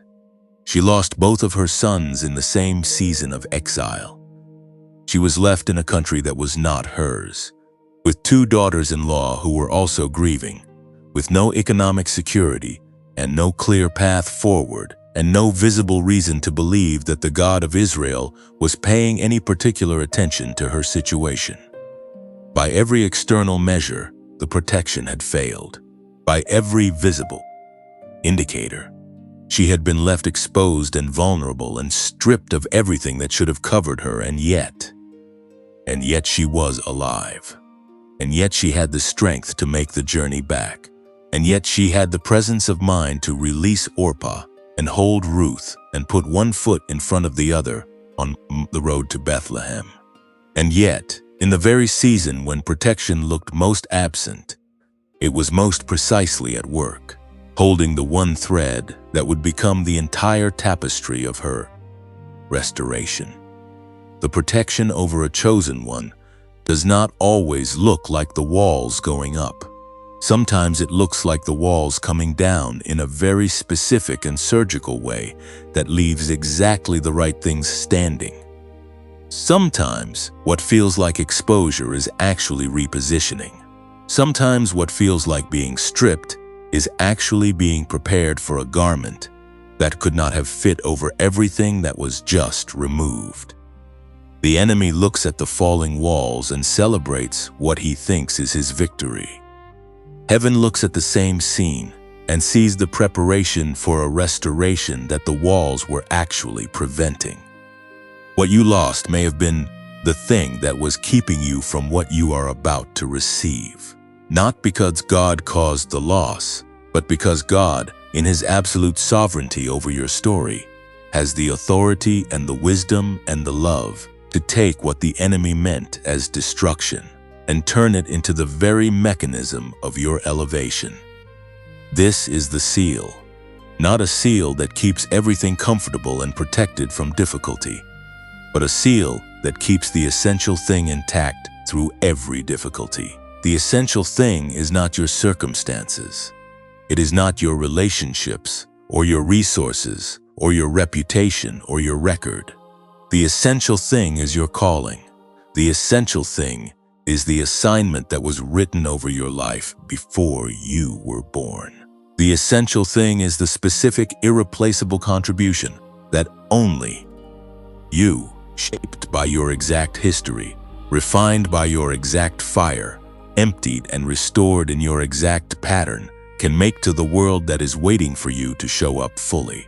That thing, that essential calling, has a seal on it that nothing in heaven or earth or under the earth has the authority to break. It is sealed by the one who called you, and he does not unseal what he has sealed. The prophet Isaiah, speaking again into a season of devastation and apparent divine silence, delivered a word that reframes the entire narrative of what looks like exposure and what is actually protection at its most sovereign and most precise. No weapon formed against you shall prosper, and every tongue that rises against you in judgment you shall condemn. Isaiah chapter 54, verse 17. No weapon formed, not no weapon aimed, not no weapon fired, not no weapon that reaches you, formed. The forming of the weapon is acknowledged. The existence of opposition is not denied. The reality of the attack is not minimized or spiritually bypassed with a cheerful declaration that nothing is actually wrong. The weapon exists. The tongue has risen. The opposition has organized itself and taken aim, and none of it prospers. Not because the chosen one is too strong to be hit, but because what the chosen one carries is covered by a covenant that the weapons of the enemy were not built to penetrate. You have been hit. Some of you have been hit repeatedly, in the same places, by the same kinds of weapons, in seasons where you were already struggling to stand. And the hits were real. The wounds were real. The exhaustion of sustained opposition is real, and it deserves to be named honestly rather than spiritually bypassed. You were hit, and you are still standing. And the reason you are still standing is not because you are tougher than the weapon. It is because what covers you is greater than what came against you every single time, without exception, in every season, through every fire, across every silent night and every ordinary day and every moment of collapse followed by the inexplicable decision to get back up again. Naomi was hit. The weapons that formed against her were devastating in their precision, aimed at everything she valued, everything she had built, everything that gave her name its meaning, and she was wounded. The bitterness was real. The emptiness was real. The grief was not performance. She wore it honestly, and she named it honestly, and she carried it back to Bethlehem without pretending it was lighter than it was. And still the weapons did not prosper. Still the calling remained intact beneath the grief. Still the thread of Ruth remained in her hand. Still the field of Boaz was open and the grain was falling in extra measure for someone the workers had not yet met. Still the restoration was in motion. Still the seal held. Still the cover was there, not as a shield against feeling the pain, but as a guarantee that the pain would not be the final word. Your pain is not the final word over your life. The weapons that have formed against you have not been permitted to write the conclusion of your story. They have been permitted to be part of the story, because even the hardest chapters in a chosen one's narrative serve the larger arc that heaven is authoring. But they do not get to end it. They do not get to define it. They do not get to determine what you carry out of the fire, or what your restoration looks like, or what your voice sounds like, when you finally stand in the fullness of everything you were made for. That belongs to the one who sealed you, and he sealed you before the weapons were even formed. There is an enemy who has been studying you. He has been watching the pattern of your life long enough to understand where you are most vulnerable, which losses hit the hardest, which silences last the longest, which forms of separation cut the deepest. He has calibrated his strategy to your specific weak points because he knows that a direct assault on your calling would fail. So he aims at everything around it. He aims at your relationships and your resources and your sense of self and your ability to believe in what is not yet visible. He aims at your rest and your peace and your confidence and your willingness to keep going when going is hard. He has been precise and he has been patient and he has been persistent. And none of it has worked. Not completely, not permanently, not in the place that matters most, because the seal over your calling is not a seal he has ever been able to find the edge of. This is why the attacks have been so relentless. This is why the opposition has not let up even in the seasons when you were already at your lowest. It is not because the enemy is winning. It is because he is desperate. Desperate opposition is the mark of a target that keeps surviving what should have finished it. And what keeps surviving in you? What keeps getting back up? What keeps finding its way back to the road to Bethlehem, even when the journey is long and the hands are empty, is called and sealed and covered, chosen one that heaven placed inside you before any of this began. You are not a casualty. You are not a cautionary tale. You are not the story of someone who almost made it before the weapons found their mark. You are the story of someone who has been under a cover that the enemy cannot see clearly enough to circumvent. A seal that holds in fire and in flood and in silence and in loss and in the long stretches of ordinary days where nothing visible is happening, but everything essential is being prepared. You are the story that ends in the streets of Bethlehem, with women celebrating what only God could have done. You are the story that ends with the arms full and the name restored and the bitterness left behind in the field, where the grain was always growing even when you could not see it from the city. The weapons have not prospered. They will not prosper. And the section of your story that is about to open is the one where you begin to see clearly, for the first time, just how comprehensive and unbreakable the covering over your life has always been. Stay here for what comes next, because the next word in this message is going to ask something of you, not something difficult, something that chosen ones are designed for. The moment of decision, the moment where everything you have heard becomes everything you choose to act on. That moment is closer than you think. You have arrived at the place in every chosen one's story where knowledge must become decision. Not tomorrow, not when the circumstances feel more favorable, not when the silence has lifted enough to make the path feel safer, or the fire has cooled enough to make moving feel less costly. Now, in this moment, with everything you currently have, and everything you currently feel, and everything you currently carry, including the weight and the doubt, and the grief and the hope that has been battered, but has somehow refused to die completely. The moment of decision does not wait for ideal conditions. It arrives in the middle of real ones.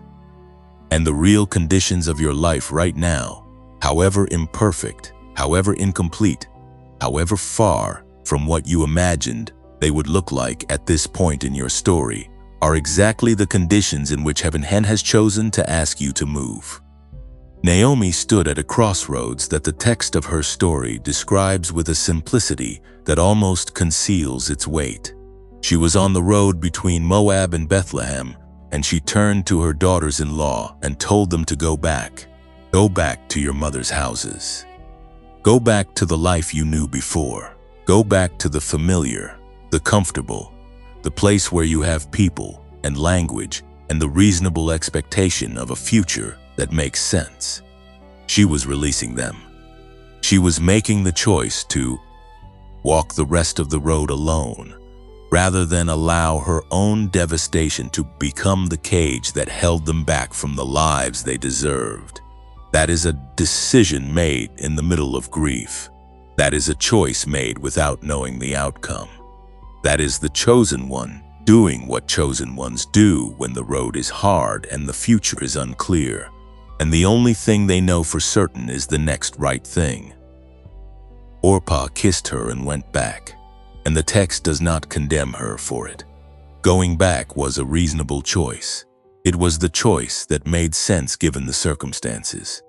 It was the choice that most people would have made and that most people around her probably expected her to make. Orpah was not wrong. She was just not the chosen one for this particular story. Ruth was, and Ruth demonstrated it not with a speech or a declaration of extraordinary faith, but with a simple and absolute refusal to leave. Where you go, I will go. Where you lodge, I will lodge. Your people shall be my people, and your God my God. No negotiation, no conditions, no waiting to see how the road looked before committing to walk it. A decision, clean and complete, and made in the middle of the hardest possible circumstances by someone who had no more visible reason to choose forward than Orpah did, except that something inside her recognized that forward was where she was supposed to be. That something inside you is speaking right now. You have felt it through this entire message. It has been the quiet undercurrent beneath every word, the part of you that recognized itself in Naomi's bitterness, and in Ruth's refusal, and in the grain falling in extra measure for someone the field was already prepared to receive. That something is not a feeling. It is not an emotion that will pass when the video ends and the ordinary world reasserts itself.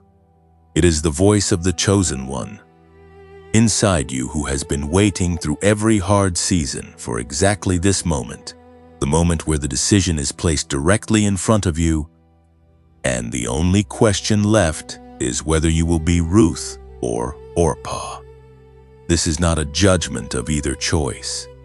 Going back is always an option. The familiar is always there. The life you knew before the fire is still visible in the rearview mirror of your memory, and on the days when the road forward is unclear, looking back has a gravitational pull that is completely understandable and entirely human. But chosen ones are not called to the understandable and the entirely human.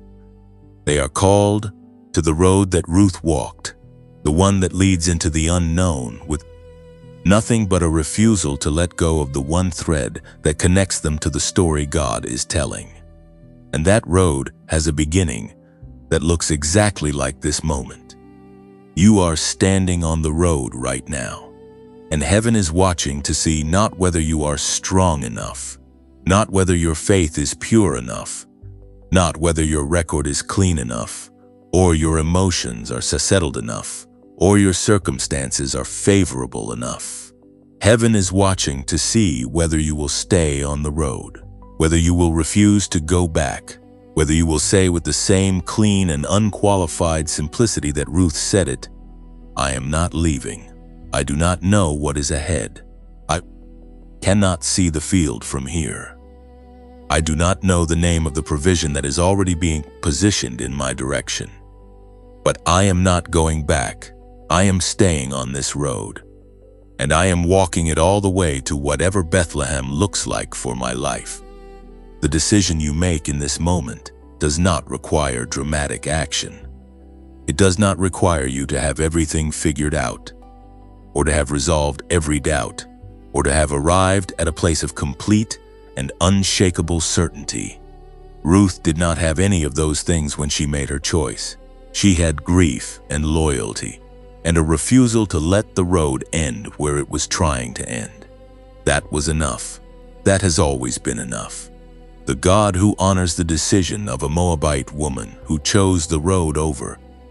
The familiar is the same God who honors your decision today, made with the same imperfect and grief-stained and hope-battered heart that Ruth carried all the way to Bethlehem. There is a word in the book of Joshua that was spoken to a man who was also standing at the beginning of a road he had not walked before. A road that required him to step into a role he had watched someone else fill for decades. A road that led into territory that was promised but not yet possessed. A road that looked impossible from the outside and was made navigable only by the presence of the one who said he would not leave or forsake the one walking it. Be strong and courageous. Do not be afraid, do not be discouraged, for the Lord your God will be with you wherever you go. Joshua chapter 1, verse 9. Wherever you go, not wherever the road is smooth, not wherever the circumstances are favorable, not wherever the outcome is already visible, wherever, into the gap and through the fire and across the silence and down the road to Bethlehem and into the field and through the restoration and beyond it into everything that comes after. Wherever you go, he goes. The cover does not lift at the edges of the comfortable. It extends into every wherever that your chosen one's road will ever take you. You are not going anywhere alone. You have never gone anywhere alone. And the wherever that is ahead of you, however unknown it looks from here, is already inhabited by the one who has been with you through every wherever that came before it. Right now, in this moment, I want to ask you to do something small and symbolic that carries the weight of a real declaration. In the comments below, type the words, "I will stay." Just those 3 words. Not because the comment has power in itself, but because the act of writing it is the act of Ruth refusing to turn back.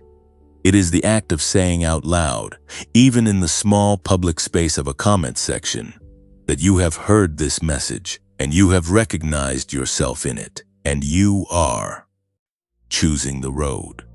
I will stay is the declaration of the chosen one who has decided that the story is not over and that the field is still open and that the provision is still moving and that the name written over their life before any of this began is still the truest name they carry.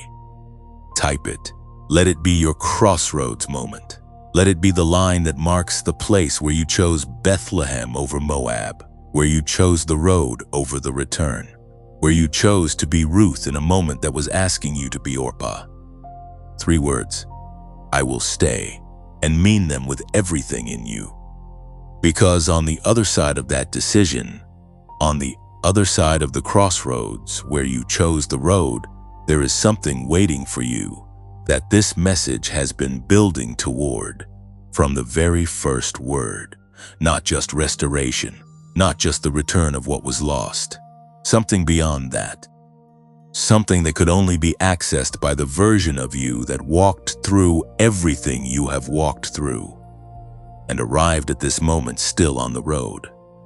Something that the unrefined version of you did not yet have the capacity to hold. Something so specific and so full and so precisely matched to the exact shape of the calling that was placed inside you before you were born, that when you finally stand in it, you will understand, for the first time completely, why every hard season was necessary, why every loss was purposeful, why every moment of silence was the sound of something being prepared, why the fire was never punishment but always preparation, why Mara was never your real name.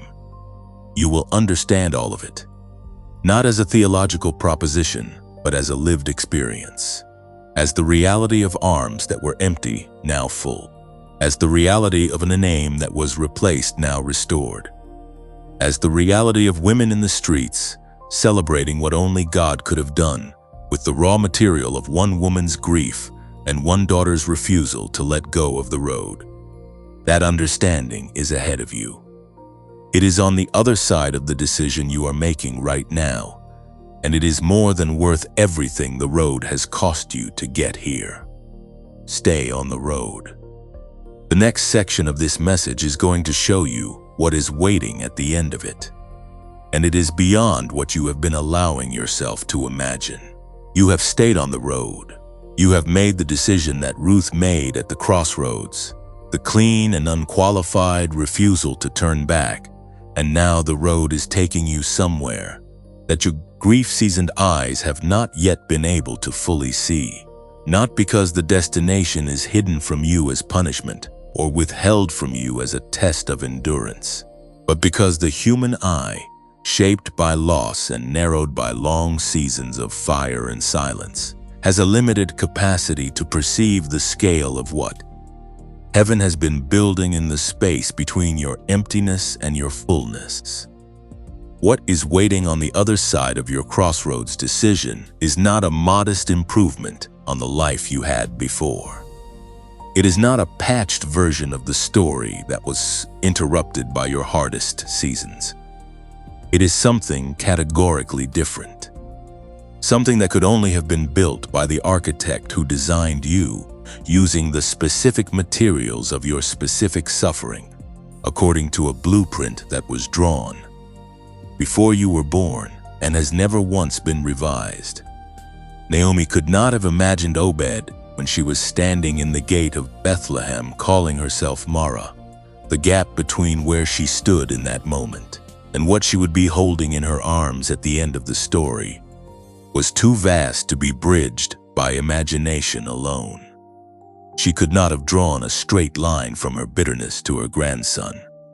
She could not have designed the path that led from the empty-handed widow in the gate to the woman surrounded by celebrating neighbors, holding the child who would father the lineage of David. The distance was too great.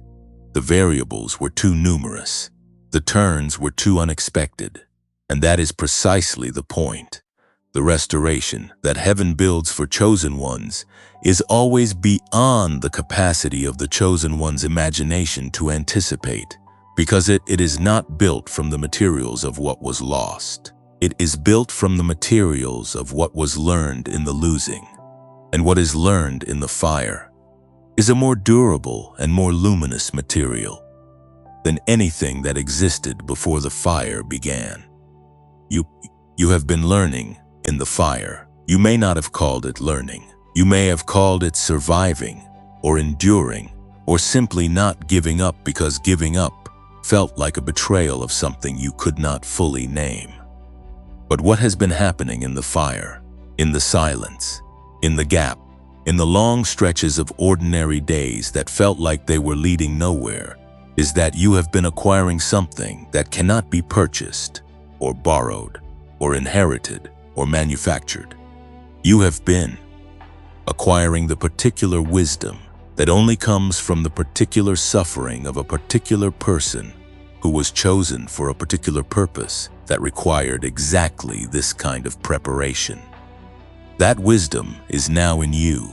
It is woven at the fabric of who you are at a level that the comfortable and the untested simply do not reach. And it is the primary material from which everything that comes next will be built. The restoration that is coming for you is not a restoration to your former life. Let that settle. Not a return to what existed before the loss arrived and rearranged everything. Not a reconstruction of the specific relationships or the specific circumstances or the specific version of yourself that the fire has since refined into something qualitatively different. The restoration is forward. It is not backward.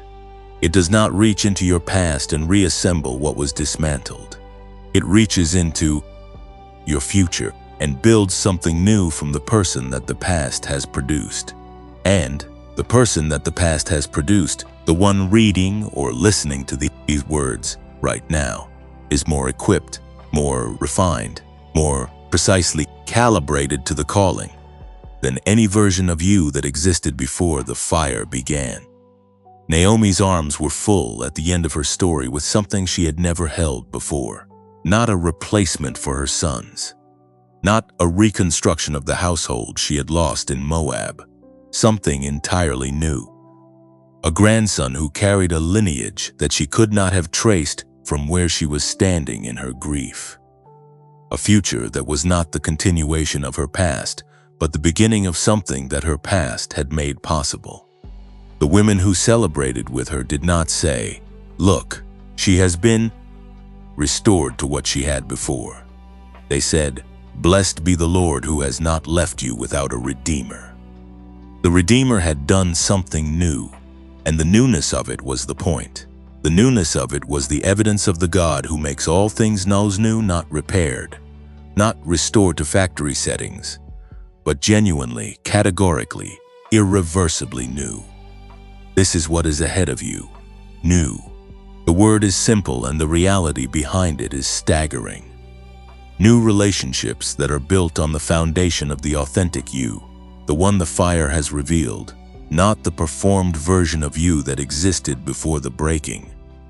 New capacity for connection that comes from having known genuine loss, because you cannot truly comfort what you have not genuinely felt, and you have genuinely felt things that will make you a healer in rooms where others are only spectators.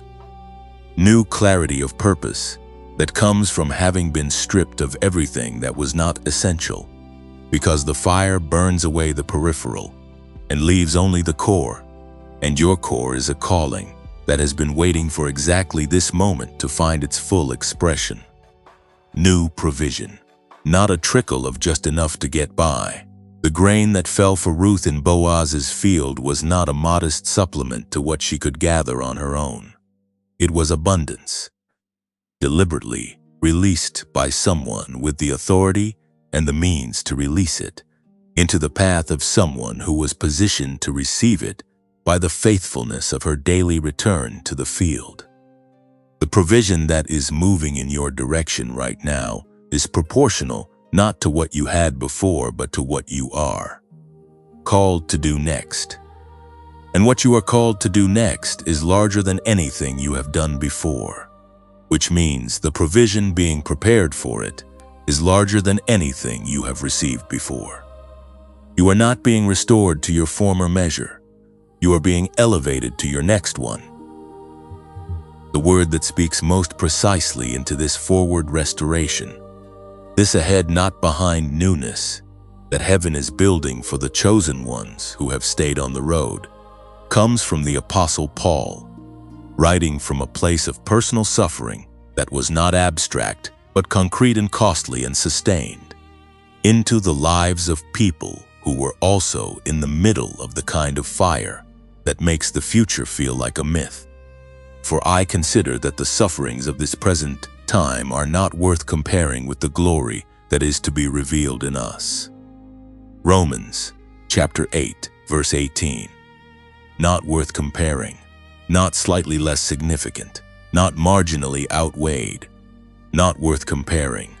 The scale is so disproportionate that comparison becomes meaningless. The glory that is to be revealed in the chosen one who has walked through the fire is so categorically greater than the suffering of the fire itself that putting them on the same scale would be like measuring the ocean with a teaspoon. The instrument is simply not adequate for the measurement. What is coming is beyond the frame of reference that your suffering has been using to interpret your situation.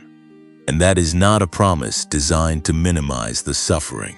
It is a declaration designed to reframe it. The suffering was real. The cost was real. The fire was genuinely hot, and the silence was genuinely long, and the loss was genuinely devastating. And none of it is worth comparing to what is coming. What is coming is glory, not comfort, not relief, not the modest happiness of finally having things be a little hard. Glory, the full expression of the chosen one's calling in the earth. The moment when everything that was built in the hidden place during the silent seasons becomes visible in the public place for the people who need what only you can carry. The moment when the voice that was shaped in the fire speaks into rooms that were waiting specifically for that voice. The moment when the wisdom acquired in the loss becomes the very thing that lifts someone else out of theirs. The moment when you hold in your arms the Obed that Naomi could not have imagined from the gate, the new thing, the forward thing, the thing that makes the women in the streets say, "Blessed be the Lord who has not left you without a redeemer." That moment is not a fantasy. It is not a spiritual consolation prize offered to people who suffered more than they should have had to. It is a scheduled reality in the calendar of your life, written there before you were born, confirmed by every hard season that did not finish you, approaching with the unhurried and unstoppable certainty of a God who has never once failed to complete what he begins, in a chosen one who stays on the road. You have stayed on the road, through the loss and the separation and the fire and the silence and the gap and the bitterness and the renamed seasons and the ordinary days that felt like they were building nothing. You have stayed, and the staying is the evidence that the glory is real. Because the enemy would not have worked this hard to get you off the road if there was nothing worth reaching at the end of it. The intensity of the opposition is the measure of the significance of the destination. And the destination written for your life is significant enough that heaven has been protecting you toward it through every season that tried to redirect you away from it. You are almost there, not in the sense that the hard work is done or that the road requires nothing more from you, but in the sense that the chosen one who arrives at the threshold of their glory is always closer than they feel, always further along than the silence has been suggesting, always nearer to the full expression of everything they were made for than the fire has been making it possible to see. You are closer than you know.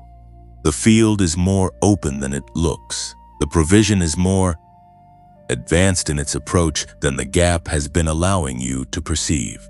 And the glory that is being prepared to be revealed in you is so much greater than what the suffering has felt like that the day you stand in it, you will not be able to stop yourself from becoming one of the women in the streets, celebrating what only God could have done with the raw and honest and fire-refined material of a chosen one who refused to turn back. That day is coming. It is written. It is sealed. It is already in motion in ways you cannot see from where you are standing. And this message, every word of it from the very first to this one, has been a preparation for the final threshold. The last door, the closing declaration that is about to be spoken over your life with everything that heaven has commissioned this space to carry. Stay for what comes next, because what comes next is not a conclusion. It is a beginning. The beginning of the chapter that all the other chapters were written to introduce. The beginning of the version of your life that the fire was always preparing you to live. The beginning of the glory that is not worth comparing to anything that came before it because it is simply, categorically, and irreversibly in a different dimension of magnitude than anything the suffering could have produced on its own. Your beginning is in the next breath. Stay for it. You have made it to this moment, not by accident, not by the random favor of a universe that occasionally distributes good outcomes to people who have waited long enough. You have made it to this moment because you were chosen for it, before the first hard season ever arrived, before the first loss was named, before the first silent night stretched into a silence that lasted months, before the fire was lit and the gap opened, and the road to Bethlehem became the only road left to walk. You were chosen for this exact moment, this breath, this threshold, this place where the message that found you today completes its work and releases you forward into the chapter that everything before it was written to introduce. And before that release comes, before the final word is spoken and the door is opened, and you step through it into everything that is waiting on the other side, there is something that needs to happen here. Not a transaction, not a performance, not a carefully constructed spiritual exercise designed to produce a particular emotional result. Something simpler and more honest than any of that. A returning. The kind of returning that Naomi made when she came back to Bethlehem with empty hands and a renamed heart, and the simple act of showing up in the place where God could work with what she had. That kind of returning. Not because you have everything together, because you do not have to. You have been through the fire. You have sat in the silence. You have worn the name Mara in the dark, and felt the gap between your emptiness and your fullness, and wondered whether the distance was too great to be crossed by a God who seemed to have gone quiet in the very season you needed him loudest. And through all of it, through every hard and honest and grief-stained moment of the journey, this message has walked you through. One thing has remained constant. He has been seated by the fire. He has not moved. He has not looked away. He has not revised the plan for your life, or reduced the scope of the glory that is to be revealed in you, or decided that the cost of your hard seasons was too high to honor with a proportional restoration. He has been there. He is here now. And this is the moment to turn toward him with everything you are, not the cleaned-up version, not the version that has resolved all the doubt and composed all the grief into something presentable, but the actual. You, the one who has been carrying all of it through everything this message has named. So let these words be your returning. Let them be your Ruth moment, your refusal to go back, your simple and unqualified presence on the road that leads to the field where the provision is already falling. Let them be your prayer. Not because prayer requires a particular posture or a particular vocabulary or a particular level of emotional readiness, but because prayer is simply honest speech directed at the one who has been listening the entire time. And you have things to say that have been waiting for exactly this kind of space to say them in. Father, I am here, not because I have it together, not because the doubt is gone, or the grief is fully lifted, or the fire has stopped feeling hot. I am here because this message found me in the middle of everything, and something in me recognized that being found was not an accident. I am here because Ruth refused to turn back, and I want to be that kind of chosen one. I am here because you have been seated by the fire this entire time, and I do not want to spend another day acting as though you had left the room.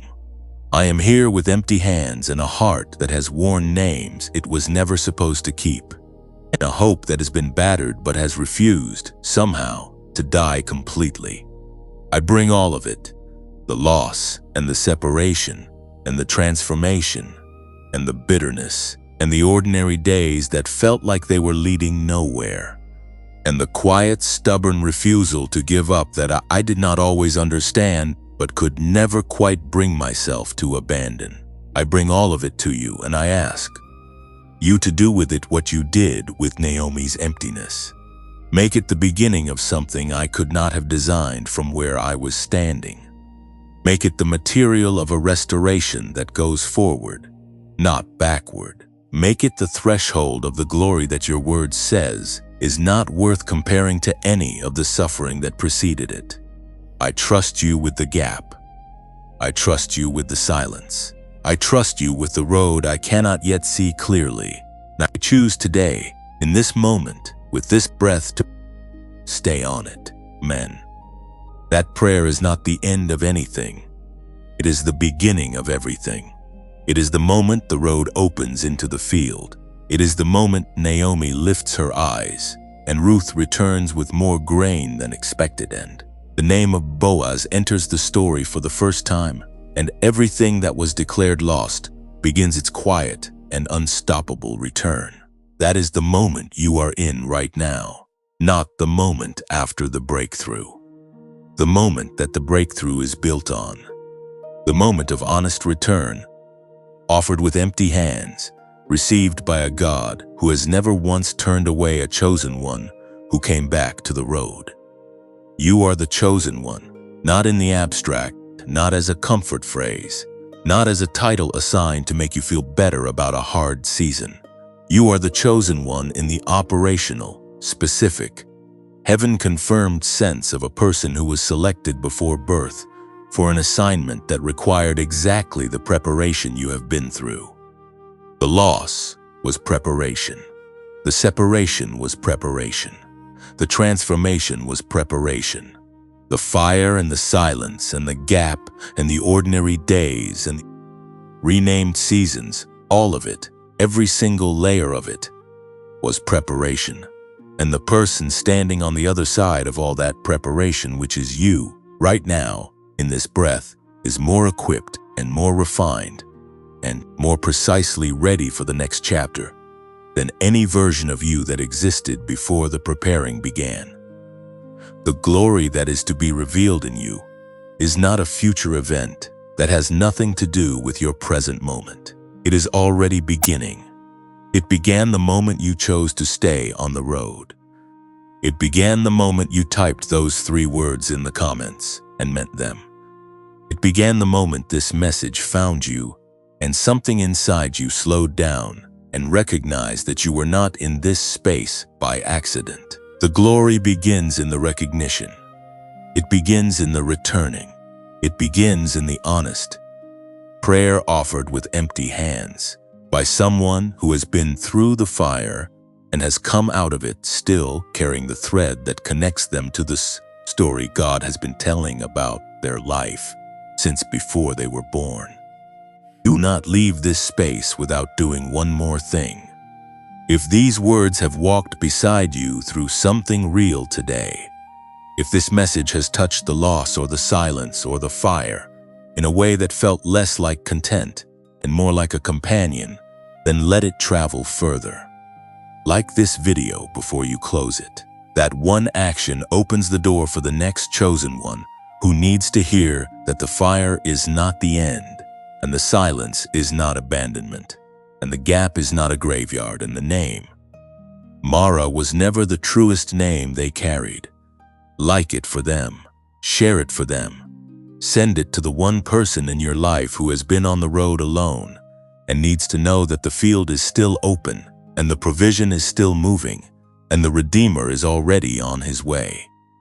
Subscribe to this channel and stay close, because the messages that are coming are built for the seasons that are ahead of you and the seasons ahead of a chosen one who has just made the decision to stay on the road are seasons that deserve the kind of accompaniment that this space was built to provide. Stay connected. Let this be a consistent place where the language of the chosen one is spoken clearly, and the fire is named honestly, and the glory is declared faithfully, and the ordinary days are held with the reverence they deserve. And if you feel moved to support the work that makes these messages possible, there is a link in the description and in the pinned comment below where you can give toward what happens here. Every contribution of any size goes directly into the creating of content for chosen ones who are in the middle of their hardest seasons and need to hear that the road leads somewhere worth walking toward. If that is your moment to give, the link is there, and it matters more than you know. You came into this message carrying something heavy. You carried it through 10 sections of truth and story and declarations and challenge and prayer. And you did not put it down because the message told you to. You began to put it down because the message walked beside you long enough that the weight started to shift naturally, the way weight always shifts when the one carrying it finally feels genuinely accompanied. That accompaniment is real. It has been real from the first word to this one. And it does not end when the video ends. It continues in every chosen one community that gathers in this space, in every comment that says I will stay, in every prayer that begins with Father, I am here and ends with Amen and means both of those things completely. You are not alone on this road. You have never been alone on this road. And the road ahead of you, the one that leads into the field and through the restoration and into the glory, that is not worth comparing to anything that came before it. That road is walked by chosen ones who found each other in the middle of their hard seasons and refused to let go of the thread that connected them to the story God was telling. You are one of them. You have always been one of them, and the story that God is telling about your life is still being written in the language of faithfulness and restoration and forward newness by the one who has never once put down the pen. Go forward, chosen one. The field is open, the harvest is ready, and the God who sat beside the fire the entire time is walking with you into every step of what comes next. You are chosen, you are sealed, you are carried, and you are exactly where you are supposed to be.